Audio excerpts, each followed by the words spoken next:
আসসালামু আলাইকুম। Designing hero একাডেমির পক্ষ থেকে নতুন আরেকটি টিউটোরিয়াল পর্বে আপনাদেরকে স্বাগত জানাচ্ছি। আমি আব্দুর রহিম। আশা করছি আল্লাহর ইচ্ছায় আপনারা সবাই ভালো আছেন। আজকে আমাদের সাইকোলজি অফ ডিজাইন সিরিজের সপ্তম পর্ব। এই পর্বে আমরা যে বিষয়টি নিয়ে আলাপ করব সেটি হচ্ছে সিরিয়াল পজিশন ইফেক্ট। এটি একটি খুবই গুরুত্বপূর্ণ ইউএক্স এর ল হিসেবে বিবেচিত হয়ে থাকে, কারণ এর যেই কনসেপ্ট এবং থিওরি রয়েছে সেটি আসলে ডিজাইনের মধ্যে প্রচুর পরিমাণে অ্যাপ্লাই হয়ে থাকে। তো আমরাও কিভাবে আমাদের ডিজাইনের মধ্যে এর যেই কনসেপ্ট রয়েছে সেটি অ্যাপ্লাই করতে পারবো সেটি নিয়ে কিছুটা আলোচনা করার চেষ্টা করবো ইনশাল্লাহ। তো চলুন শুরু করা যাক। সিরিয়াল পজিশন ইফেক্ট এই থিওরিটি নিয়ে আসেন জার্মান একজন সাইকোলজিস্ট, তার নাম হচ্ছে হারমান এবিংহাউস। তিনি মানুষের হিউম্যান মেমোরি গবেষণা করে দেখেছিলেন যে কোনো একটি লিস্ট থেকে কিছু আইটেম বা নির্দিষ্ট কোনো একটি আইটেম মনে রাখা ডিপেন্ড করে সেই লিস্টের মধ্যে আইটেমটির পজিশনের উপর। তো আমরা এবার দেখি সিরিয়াল পজিশন ইফেক্ট কী সেটি। সিরিয়াল পজিশন ইফেক্টের মেইন কনসেপ্ট হচ্ছে কোনো একটি লিস্টের প্রথম দিকের কিছু আইটেম এবং শেষের দিকের কিছু আইটেম মানুষ প্রপারলি মনে রাখতে পারে, আর মাঝখানের যে ইনফরমেশন বা আইটেমগুলো রয়েছে সেটি মনে রাখা অনেকটা ডিফিকাল্ট হয়ে থাকে। এর কারণ হচ্ছে মিডল পজিশনের যে ইনফরমেশনগুলো রয়েছে সেগুলো মানুষের লং টার্ম মেমোরি এবং শর্ট টার্ম মেমোরিতে খুবই কম সংরক্ষিত থাকে। তো লং টার্ম মেমোরি এবং শর্ট টার্ম মেমোরি কী সেটি নিয়ে আমাদের এই সিরিজের 2 নম্বর ভিডিও মিলার্স লতে আলোচনা করা হয়েছে। আপনারা প্রয়োজনে সেই ভিডিওটি দেখে আসতে পারেন। তো আমরা আবার ব্যাক করি আমাদের টপিকে। সিরিয়াল পজিশন ইফেক্টের মেইন 2টি কনসেপ্ট রয়েছে। 1 নম্বরে হচ্ছে প্রাইমেসি ইফেক্ট, 2 নম্বরে হচ্ছে রিসেন্সি ইফেক্ট। প্রাইমেসি ইফেক্ট কি সেটি একটু দেখি। প্রাইমেসি ইফেক্ট হচ্ছে আমাদের হিউম্যান মেমোরির এমন একটি সিস্টেম যেটির মাধ্যমে আমরা কোনো একটি সিরিয়াল বা লিস্টের শুরুর দিকের কিছু আইটেম খুব প্রপারলি মনে রাখতে পারি রেদার দেন মিডল পজিশনের আইটেমগুলোর তুলনায়। সাধারণত আমাদের হিউম্যান মেমোরি যেখান থেকে কোনো একটি ইনফরমেশন দেখা বা পড়া স্টার্ট করা হয় সেই শুরুর দিকের ইনফরমেশনগুলো আমাদের লং টার্ম মেমোরিতে ট্রান্সফার করে থাকে। আর রিসেন্সি ইফেক্ট হচ্ছে ঠিক এর বিপরীত। এটিও আমাদের ঠিক হিউম্যান মেমোরির এমন একটি সিস্টেম যেটির মাধ্যমে আমরা কোনো একটি লিস্টের শেষের দিকের কিছু ইনফরমেশন খুব ইফেক্টিভলি মনে রাখতে পারি রেদার দেন মিডল পজিশনের ইনফরমেশনগুলোর তুলনায়। রিসেন্সি ইফেক্ট এটি মূলত আমাদের শর্ট টার্ম মেমোরি বা ওয়ার্কিং মেমোরির সাথে কানেক্টেড। আমরা সর্বশেষ কোনো ইনফরমেশন অথবা রিসেন্ট ঘটে যাওয়া কোনো ঘটনাকে খুব সহজেই মনে রাখতে পারি, কারণ এটি তখনও আমাদের ওয়ার্কিং বা শর্ট টার্ম মেমোরিতে বিদ্যমান থাকে। তো এক্সাম্পল হিসেবে আমরা একটি মোবাইল নাম্বারের কথা বলতে পারি। আমরা যখন কোনো একটি মোবাইল নাম্বার মনে রাখার জন্য কয়েকবার ভালো করে দেখি এবং যখন কিছু সময় পরে আমরা সেই নাম্বারটি আবার পুনরায় মনে করতে যাই, তখন দেখা যাবে শুরুর দিকের কয়েকটি নাম্বার এবং শেষের দিকের 2টি নাম্বার আমাদের ভালোভাবে মনে থাকে, আর মাঝখানে নাম্বারগুলো আমরা সাধারণত মনে রাখতে পারি না। তো এটি হয়ে থাকে মূলত আমাদের এই প্রাইমেসি এবং রিসেন্সি যে ইফেক্ট রয়েছে সেটির কারণেই। এছাড়া আমরা আরও একটি এক্সাম্পল এভাবে ভাবতে পারি, সেটি হচ্ছে আমরা যখন কোনো একটি গল্পের বই একবার পড়ে থাকি তখন দেখা যাবে যে সেই বইটির প্রথম দিকের 1টি বা 2টি গল্প আমাদের ভালোভাবে মনে থাকে এবং শেষের একটি গল্প ভালোভাবে মনে থাকে, আর মাঝখানের গল্পগুলো আমাদের সেভাবে মনে থাকে না, সেগুলোর মধ্যে হয়তো হালকা হালকা কিছুটা মনে থাকবে। তো এই সিস্টেমটি মূলত আমাদের সিরিয়াল পজিশন ইফেক্টের যেই প্রাইমেসি এবং রিসেন্সি ইফেক্ট রয়েছে সেটির কারণেই হয়ে থাকে। তো এবার আমরা দেখি আমাদের ইউএক্স ডিজাইন বা ইউআই ডিজাইনের ক্ষেত্রে কিভাবে এর যেই কনসেপ্ট রয়েছে সেটি অ্যাপ্লাই করতে পারবো সেটি। সাধারণত যখন আমরা কোনো একটি ওয়েবসাইট ভিজিট করি অথবা কোনো একটি ব্লগের আর্টিকেল পড়ি অথবা কোনো একটি প্রোডাক্টের ইনফরমেশন দেখি, তখন আমরা আসলে কি করি? আমরা যেটি করি সেটি হচ্ছে প্রথম দিকের ইনফরমেশনগুলো আমরা একটু ভালো করে দেখি, এরপরে আমরা মাঝখানের যে ইনফরমেশনগুলো রয়েছে সেগুলো একটু হালকা হালকা দেখে স্ক্রল করে নিচের দিকে চলে যাই এবং নিচের দিকের কিছু ইনফরমেশন আমরা ভালো করে দেখার চেষ্টা করি। তো যার কারণে আমাদের প্রথম দিকের এবং শেষের দিকের ইনফরমেশনগুলো কিছুটা মনে থাকে, আর মাঝখানের ইনফরমেশনগুলো আমরা সেভাবে মনে রাখতে পারি না। তো এটি হচ্ছে মূলত ইউজারের ন্যাচারাল বিহেভিয়ার।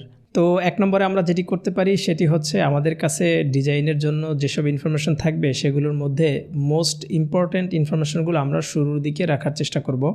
2 নম্বরে যখন আমাদের কাছে ইম্পর্ট্যান্ট অনেকগুলো ইনফরমেশন থাকবে তখন সেগুলোকে আমরা ইম্পর্টেন্স এর দিক বিবেচনায় 3টি শ্রেণীতে ভাগ করতে পারি। 1 নম্বরে হচ্ছে হাই ইম্পর্ট্যান্ট, 2 নম্বরে মিডিয়াম ইম্পর্ট্যান্ট, 3 নম্বরে লো ইম্পর্ট্যান্ট। তো যখন আমরা ডিজাইন করব তখন হাই ইম্পর্ট্যান্ট ইনফরমেশনগুলোকে আমরা আমাদের ডিজাইনের শুরুর দিকে রাখতে পারি এবং মিডিয়াম ইম্পর্ট্যান্ট ইনফরমেশনগুলোকে আমরা আমাদের ডিজাইনের শেষের দিকে রাখতে পারি এবং লো ইম্পর্ট্যান্ট ইনফরমেশনগুলোকে আমরা ডিজাইনের মাঝামাঝিতে রাখতে পারি। যখন আমাদের কাছে এরকম কোনো ইনফরমেশন থাকবে যেগুলো দেখার বা পড়ার পরে ইউজারকে কোনো অ্যাকশন প্ল্যান বা ডিসিশন নিতে হবে, সেই ক্ষেত্রে সেই ধরনের ইনফরমেশনগুলো আমরা দুইটি ওয়েতে অ্যাপ্লাই করতে পারি। এক নম্বর হচ্ছে, যদি ইউজারকে কোনো ইনফরমেশন দেখা অথবা পড়ার কিছুটা সময় পরে ডিসিশন নিতে হয়, মানে আমরা যখন বুঝতে পারবো আমরা যেসব ইনফরমেশন আমাদের ডিজাইনের মধ্যে দিচ্ছি সেগুলো দেখার বা পড়ার পরে ইউজার ডিসিশন নেওয়ার জন্য কিছুটা সময় ভাবতে হবে, তাহলে সেই ধরনের ইনফরমেশনগুলো আমরা আমাদের ডিজাইনের শুরুর দিকে রাখব। এবং যখন আমরা যেসব ইনফরমেশন দিচ্ছি সেগুলো দেখার সাথে সাথে ইউজারকে ইনস্ট্যান্ট ডিসিশন নিতে হয়, তাহলে সেই ধরনের ইনফরমেশনগুলো আমরা আমাদের ডিজাইনের শেষের দিকে রাখব।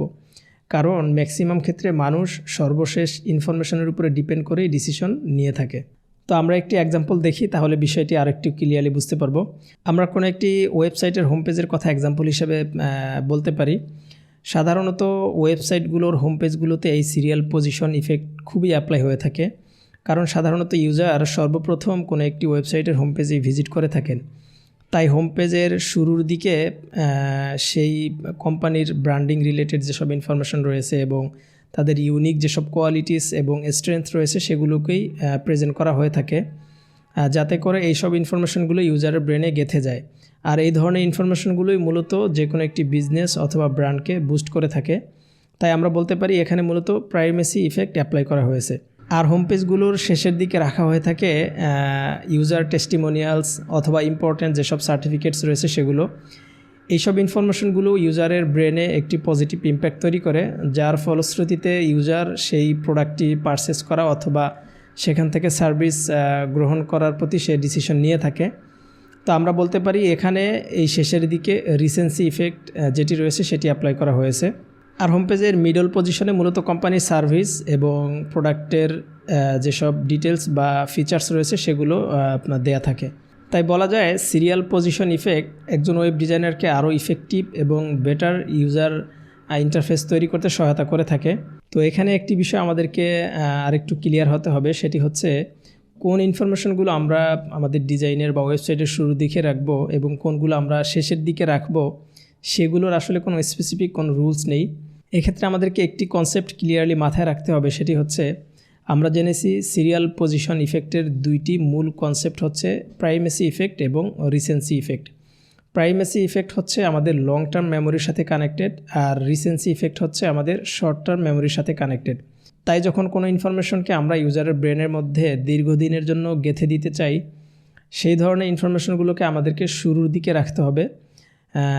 আর যেসব ইনফরমেশনগুলোর মাধ্যমে আমরা ইউজারের কাছ থেকে ইনস্ট্যান্ট বা কুইক ডিসিশন প্রত্যাশা করি, সেই ধরনের ইনফরমেশনগুলো আমাদেরকে নিচের দিকে বা শেষের দিকে রাখতে হবে।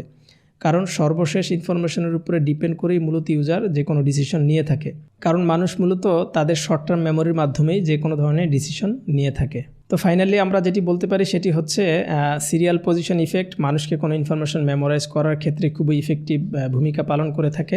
তো এটি ছিল সিরিয়াল পজিশন ইফেক্ট দিয়ে আমার যতটুকু লার্নিং আপনাদের সাথে শেয়ার করার। এর বাইরে আপনাদের কোনো প্রশ্ন থেকে থাকলে অবশ্যই কমেন্টস বক্সে জানাতে পারেন, আমি চেষ্টা করব ইনশাআল্লাহ তার রিপ্লাই দেওয়ার।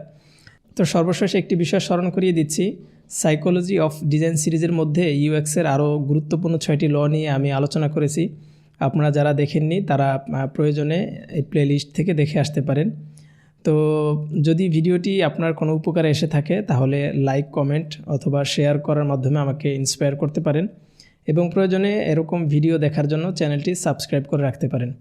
তো ভিডিওটি দেখার জন্য আপনাদেরকে অনেক অনেক ধন্যবাদ, জাযাকুমুল্লাহ খাইর, এবং পরবর্তী ভিডিও দেখার আমন্ত্রণ জানিয়ে আজকের মতো এখানে শেষ করছি। আল্লাহ হাফেজ, আসসালামু আলাইকুম ওয়া রাহমাতুল্লাহ।